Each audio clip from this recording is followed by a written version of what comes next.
Attorney for the Damned. By Rainier Wires. Camberton knew, by the muffled ring, which of his two telephones to pick up. Yet, he hesitated. Who could be calling him at this late hour, on this secret, unlisted wire? Only 6 of his underworld clients knew the number. 2 of these gentlemen of doubtful integrity had just gone out the door, 2 were in Europe, and 1 in prison. The 6th was Burke Horton. But Burke Horton was dead. The muffled bell rang again. Camberton's pudgy hand closed on the cradled instrument and lifted it to his ear. He said nothing. He never spoke first on this line. Whoever knew the number of it was expected to know also the code word which had to be uttered before Camberton would respond. Presently the word came, reference room. It was spoken in low, unfamiliar tones. "Who are you?" rasped Camberton. His round, pasty face was an expressionless mask, save for the glint of suspicion in his beady, fat encircled eyes. "A friend of Horton's," the unknown whispered. "He gave me this number. Said for me to call it when I'm in a jam." "What's your name?" "Smith, John S.M.I." "Very unusual," sneered Camberton. "I've never heard it before. I don't know you." "Wait, you'll know me when you see me." "Why should I see you?" "Because I've got plenty of money for legal advice." "Are you alone?" "Yes, I am," drawled Camberton in a bored tone which was belied by the greed in his piggish eyes. "Do you know how to get here?" "I know everything about you that Horton knew. I'll come up the back way like he always did. I'll be there in 10 minutes. Horace L. Camberton, criminal lawyer, any way you say it, put down the telephone, leaned back in his chair and looked again at the newspaper item which he had been reading before the interruption. Early that morning, according to the item, Burke Horton and 2 Confederates were shot to death while looting the First Industrial Bank of Willow Ridge, a southwestern suburb of Chicago. Horton's corpse was identified by the police. The other 2 had apparently been crime recruits. The names were as yet unknown. Camberton's only pang of regret, on reading the item, was in his purse. Horton had been a well-paying client, and, although he had not required legal counsel during the past year, he would have, sooner or later, had he not been mowed down. Perhaps, reflected the attorney, this stranger who had just telephoned would take the place of the dear departed as a source of revenue. However, one couldn't be too sure. It was best to prepare for any kind of a comer. From his library table, Camberton transferred a loaded revolver to his right-hand coat pocket. Then he went into the bedchamber and opened the top drawer of his bureau. From this he took another loaded pistol which he dropped into his left-hand pocket. He waddled impatiently back and forth in the 2 rooms which comprised his suite in the Avon Arms Hotel, a receivership skyscraper towering in Diversey Parkway, cast of Clark Street. It was a nest of shysters, racketeers, and elegantly clad hoodlums. Ordinarily he felt perfectly at home in this environment, in the shadow of the double cross, but tonight he was uneasy. Never before had he been so apprehensive of impending trouble as he was now, while awaiting his nocturnal visitor. Rather than be called upon to open the door and find himself only several inches from his guest, he released the latch, backed across the room and sat down on a straight-back chair, facing the entrance. Each of his clammy hands was plunged into a pocket, gripping a gun. "Now," he thought, "if I don't like your looks, Mr. Smith, or whoever, or whatever you are, I'll make you back right out again. Nobody's going to pull a fast one on little Horace." The knocking he presently heard was stealthy, almost inaudible. But loud and blustering was his response to it. The door opened silently. A man whose broad shoulders and moose. "Come in," he shouted. Muscular arms bulged visibly under his tightly draped jacket, stepped in and closed the door behind him. His right hand remained in his pocket, as though he, too, was grasping a weapon. With his other hand he tilted the dip-brimmed, summer felt hat back from his forehead. "Dinac," exclaimed Camberton, jumping to his feet. There was no mistaking the name of this visitor. His face was pictured almost daily in the newspapers. He was Anton Tony Dinac, widely publicized as America's public enemy #1. "So you do know me, after all," the stranger grunted, defiantly jutting out his jaw. "And you know there's a reward of 25 grand on my hide." But, his pocketed hand lifted the coat slightly, "Don't think you'll collect it. Besides, I can more than double the ante if you'll work on my side." Camberton's fat, greedy face broke into an oily grimace which he believed was a cordial smile. "Let's be friends," he said, extending a welcoming hand. Danak grinned out of the side of his mouth as he grasped the lawyer's flabby fingers in his own ham-like fist. "Okay, now you're my mouthpiece and you'd better be a good one. That's what I need. You need a drink, too, my boy." The two men sat down facing each other and talked, that is to say, Danak talked. Camberton merely listened and watched his guest down one drink after another from the whiskey bottle which the lawyer had placed on a convenient magazine table. Camberton, at the same time, simulated just the proper degree of sympathetic understanding. He was adept at it. It was in this way that he came to know so many things which necessitated such undercover equipment as the secret telephone. Danak, the hunted, seemed eager to unburden himself to the attorney. For all his bulk and reputation as a hard hombre, he was plainly frightened. He had achieved too much notoriety for his peace of mind. Having lived by the gun, he apparently feared death by the gun. Every man's hand was against him.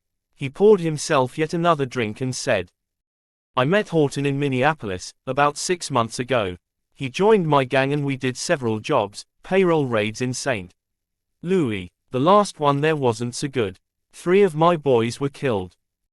"I remember reading about that," remarked Camberton, "but I didn't know that Horton was there or you either." "Nobody knows it, now. Horton and the other 2 were killed this morning." The bandit licked his lips. "I almost went along but I had a hunch. Besides, why should I take any chances when I've got more than $100,000 salted away? Part of it was Horton's. But he's dead and the rest of the mob that ain't dead is in jail. So there's nobody left to split with except in you. How much will it cost me to get out of the country?" Camberton's porcine eyes narrowed as he looked at his visitor. Was it really possible for such a hulking lout to retain so much loot? Would he give up half, 3/4 of it to save his skin? The attorney was confident that both questions could be answered in the affirmative. "It'll be a hard job," he said.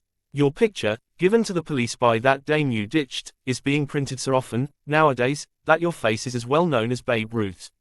Your mug and description are posted in every police chief's office, in every detective bureau and agency in the country and in every post office.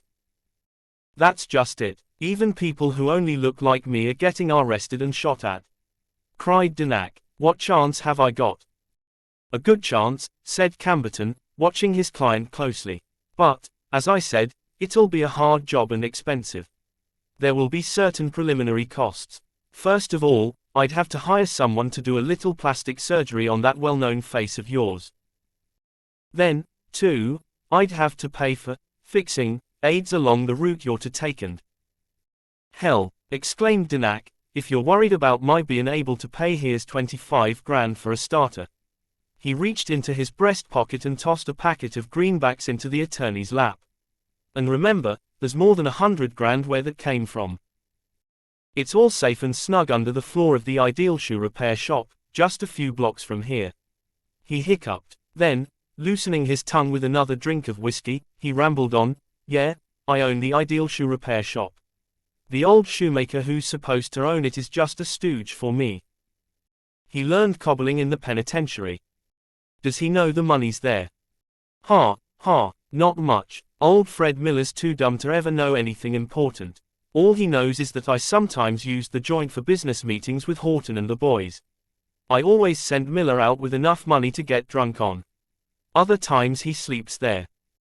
I chased him out tonight, figuring that me and you might take a walk over there after a while and settle our deal."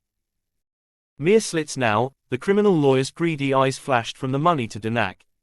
Camberton thought fast. How much money would it be worth to risk disbarment, perhaps prison, if anything went wrong in smuggling his client out of the United States? The problem caused a frown to crease his round, bland face. Like a flash, an easy solution suggested itself. He leered sinisterly at Danak. Startled, the fugitive reached for his gun, but the lawyer, with a speed surprising in one so fat and flabby, whipped out his own pistol and fired before the other could take aim. Public enemy number 1 toppled from the chair, a bullet in his head. With a deep breath of satisfaction, inhaling a whiff of gunpowder smoke, Camberton noted that his victim's lifeless hand still held a revolver. It would make the story of self-defense more dramatic. He arose, hurriedly put the packet of greenbacks in the wall safe, leaving the door open. Cleared away the whiskey and glasses, and then picked up the telephone, the one connected with the hotel switchboard. "Send for the police," he said calmly. "I've just shot a burglar. He looks like Tony Danak." Police officers, reporters, and hotel employees crowding into the suite a few moments later heard his thrilling narrative of how, upon returning from a stroll, he had caught Danak in the act of ransacking the wall safe. "He rushed at me, his gun leveled at my heart. But I was quicker on the trigger." "Ever see him before?" asked a police sergeant. "Never. My guess as to his identity was based on press pictures I've seen." "Gosh, Mr. Camberton," blurted one of the reporters, "you'll get the $25,000 reward." "That's so. I hadn't thought of it. I was merely trying to protect my life and property. I'll agree that perhaps I do deserve some reward for having rid society of a dangerous killer." Highly pleased with himself, the lawyer then posed for innumerable newspaper photographs. He posed pointing his gun at the camera, pointing his finger at the wall safe, shaking hands with the sergeant, shaking hands with the hotel manager, with bellhops, with chambermaids. With almost everyone excepting his dead victim. He obliged the cameraman, willingly refusing only the request of one who wanted him to stand with one foot resting on the corpse, in the manner of a big game hunter. This, the attorney declared, would be beneath his dignity. Not until the dark hour just before the dawn was he left alone. Excitedly he turned the leaves of his telephone directory, seeking the address of the ideal shoe repair shop. Here it was, 692 Elwell Court. Less than 4 blocks away. He patted the revolvers in his pockets, took an electric torch from his bureau, put on his hat and went out, leaving the building by a rear stairway. Although only a few blocks from the brightly lighted corner of Clark and Broadway, Elwell Court was a shabby little side street of dismal, frame shanties. Bleakest of these was number 692 Westworth, shoe repairing, crudely lettered on the glass of the front door. It was hardly a place you would suspect of being the depository of $100,000 in cash. Camberton, however, was confident that he would find this sum. He knew his crooks and had correctly judged Danak as the simpleton that he was. The fool hadn't even put a modern lock on the door. Camberton's skeleton key opened it easily. Inside, he observed that the weakened rays of a distant street lamp penetrated the grimy front windows just enough to cast a dim and eerie light, blocked out here and there by machinery and furnishings which cast grotesque and misleading shadows. Feeling his way, he stepped forward. His shin encountered something in the dark, something that sprang through the air with a hissing, spitting sound. 2 yellow eyes glared balefully at him. He flashed his torch at it and cursed under his breath at the cat that arched its back in the glare. He threw the beam around the room to get his bearings. There was a door at the rear of the shop. Camberton regarded it apprehensively as he put out the light. What if old Miller, who, according to Danak, sometimes slept in the rear of the shop, had returned? The lawyer decided to look into that back room before searching for the loot. Tiptoeing forward, he placed his hand on the doorknob. As he turned it, slowly and silently, a strange fear gripped him. It was unusual, for, though he was not the bravest man in the world, he was certainly not one to be frightened by darkness and the angrily gleaming eyes of a cat. The touch of terror was caused by something else, he knew not what. It angered him. Forgetting his caution, he jerked the door open. An icy draft swept round him, enveloping him so completely that he shivered with intense cold. There was something wrong about this, too, this chill on a warm July night. It required all his willpower to stop the quivering of his fatty flesh as he stared into the room. It was better lighted than the other. The illumination which streamed through the window came from the rear porch light of a house next door. Camberton's nervous scrutiny sweeping the room was halted and held by an object in the darkest corner. It seemed to be the figure of a man lying on a cot. So, that old cobbler, Miller, had come back to sleep off his drunkenness here. But the odor that assailed Camberton's nostrils was not of alcohol. It was of something equally familiar, something that did now belong here. Sniffing to clear his nostrils and at the same time firmly grasping his revolver, Camberton started to slink toward the recumbent form. Then stood stock still, wide-eyed with fright. The figure on the cot was sitting up, and it wasn't the figure of an old man. It was the husky, broad-shouldered figure of Tony Danak, America's public enemy number one.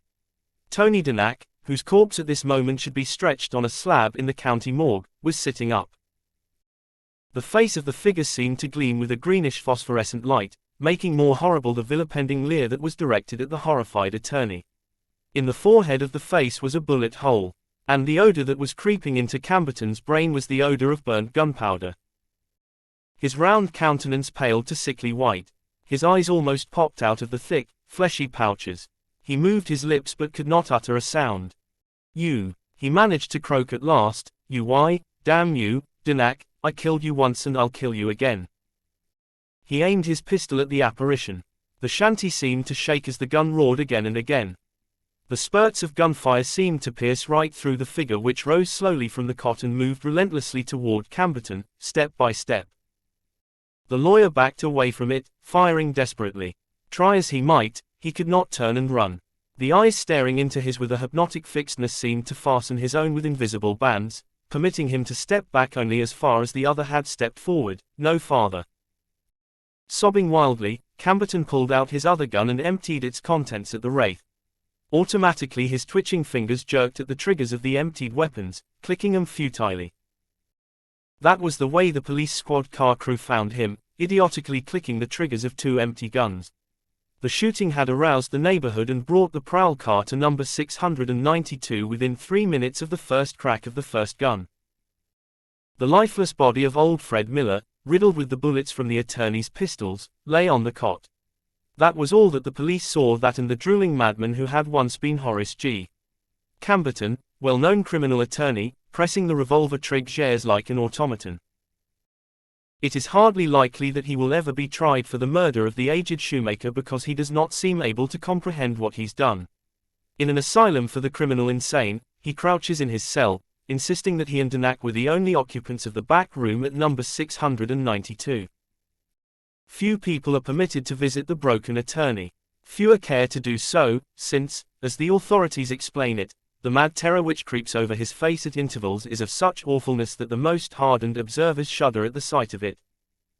The intervals are becoming more and more frequent, and, should the apparent suffering he experiences in these intervals become a permanent mental condition, it will not be necessary to punish Horace L. Camberton further for his crimes.